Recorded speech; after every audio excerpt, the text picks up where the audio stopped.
Think about your job, the one you get paid for. You clock in at 9 a.m., you perform, you interact, you manage your energy. By 5 p.m., you're drained. You go home, you rest, you recover. Now imagine having TWO jobs, one you get paid for, one you don't. The second job, it's masking, and it runs 24 hours a day. Before work, during work, after work, in relationships, in family gatherings.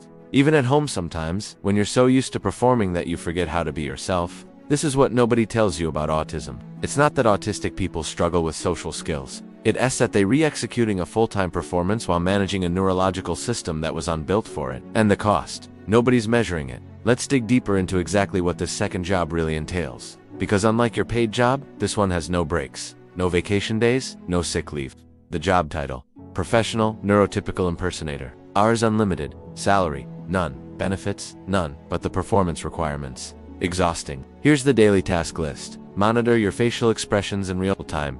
Decode social cues you don't naturally understand. Synchronize your laughter with neurotypical timing. Maintain eye contact even though it feels like you're staring into the sun. Suppress your stimming, those movements that really help you regulate your nervous system. Manage your stimulation levels in public. Pretend you understand jokes you had to mentally translate. Calculate every word before you speak to sound normal. Regulate your sensory experience when the world seems to be screaming at you. All the time, every day. A software engineer we spoke with, Marcus, described it like this: by around 3 p.m., I'm running on fumes. My brain is fried. I spent the entire morning translating humanity. I didn't really think about my work. I was thinking about how to appear like I'm thinking about my work. When I leave the office, I can barely form sentences. He's not having difficulties because he can't do the work. He's having difficulties because he's doing 2 full-time jobs simultaneously. The real job plus the performance job. And nobody at work knows. Here's the thing. He's considered high-functioning because nobody sees him struggle. They just see results. What they don't see is the neurological catastrophe happening beneath the surface. High-functioning is not a compliment. It's a diagnosis of successful invisibility. So what happens when you work 2 full-time jobs with no breaks, no recovery time? For decades. You break gears. What research is finally catching up to. The cumulative cost of masking is neurologically equivalent to chronic trauma. Your nervous system is under constant stress. Your cortisol levels remain elevated. Your amygdala, your alarm system, never fully shuts off.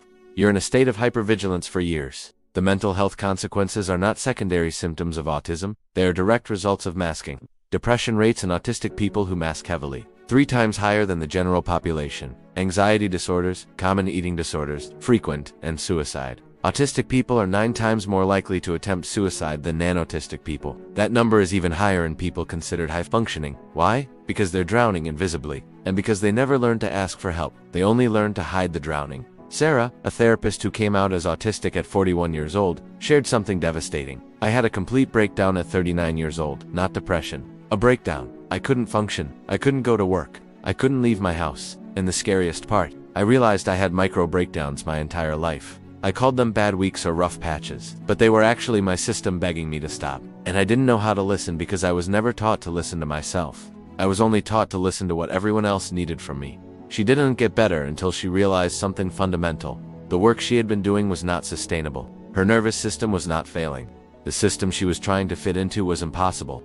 And she's not alone. Thousands of high-functioning autistic people are having the same realization right now. That their exhaustion is not laziness. That their breakdown was not weakness. That they've been working an impossible job for an impossible wage. The wage of being accepted.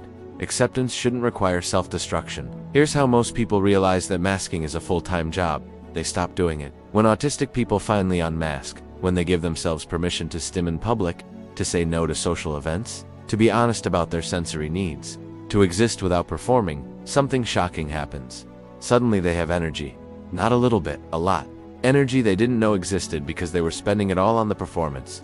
A man, David, who unmasked at 36 years old, told us, "I thought unmasking would mean I'd be more limited, less functional. But the opposite happened. I stopped stimming in secret, and suddenly, I could focus. I stopped forcing eye contact, and suddenly I could listen. I stopped performing, and suddenly I was really present in my own life. My relationships improved, my work improved. Everything improved because I had energy for the things that really matter." But here's the hard part that nobody prepares you for. When you stop masking, people around you often feel that something is wrong. Your partner notices you're different. Your boss notices you're not playing the game. Your family doesn't understand why you suddenly have limits, because they were benefiting from your invisibility, from your performance, from your erasure, and suddenly you have to choose. Keep the impossible job for the wage of false acceptance. or unmask and lose the people who only loved your performance. That's the choice nobody talks about. Jessica, who came out as autistic at 38 years old, described it this way: the people who left when I stopped masking, they were never going to accept me anyway. They were accepting the performance, and losing them hurt. But maintaining that performance hurt more, because I was dying. Slowly, invisibly, and then finally, and I wasn't going to do it again. The people worth keeping. They celebrate when you stop performing.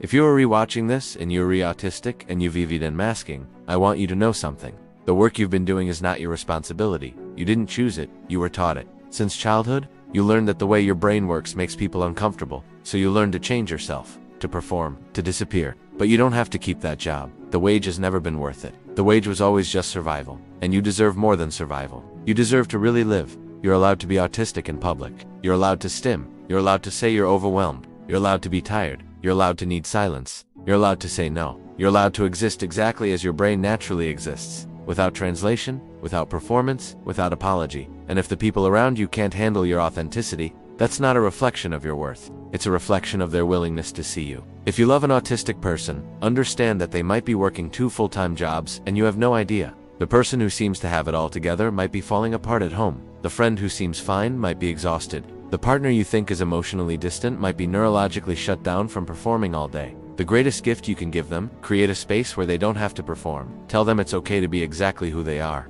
Tell them their natural way of existing is enough. Tell them their masking is visible to you, and you choose them over the performance. Because the world doesn't need more autistic people working impossible jobs in invisibility. The world needs autistic people being honest about how much it costs. If this resonates with you, if you've felt this exhaustion, this dual job of performing and surviving, you can relate to our next video, The Unmasking Journey, How Autistic People Reclaim Their Lives After Decades of Performance. That video goes through what happens when you finally stop, how it feels, what changes, and most importantly, how to do it without losing yourself in the process. Thousands of people have watched that video and realized for the first time that they're not broken. They're just tired from working a job that was never theirs. So if this hit you today, subscribe and watch that next video. Join a community of people who are learning that authenticity is not selfish, it's survival. It's necessary. It's the only job worth doing. Thank you for seeing this truth. Thank you for being willing to recognize how much masking really costs. And remember, the mask you wear is not your fault. The system that demanded it is, and you deserve to put it down. Whenever you're ready, tentar novamente o cloud pode cometer erros. Confira sempre as respostas. Haiku 4.5